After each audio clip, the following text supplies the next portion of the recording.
Je pense que la ballroom et la banlieue sont intrinsèquement liés parce qu'on est des populations qui ont vécu dans les cités, dans des banlieues, certains d'entre nous en tout cas. On peut faire un ball à Paris, comme on peut le faire en banlieue, comme on peut le faire à l'opéra, comme on peut le faire dans une salle de danse ou dans une boîte de nuit.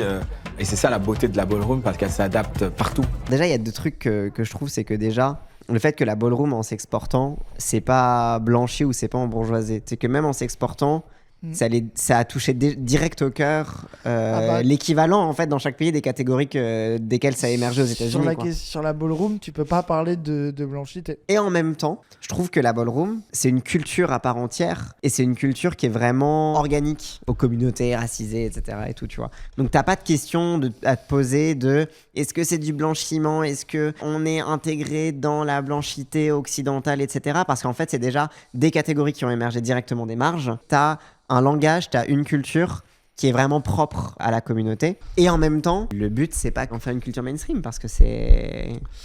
Ça serait contradictoire avec ce que c'est. Bah oui. Mais ça en parle un petit peu dans ta discussion de ce qu'il y a un risque Ouais. de mainstreamisation, qu'est-ce qu'on en fait, etc.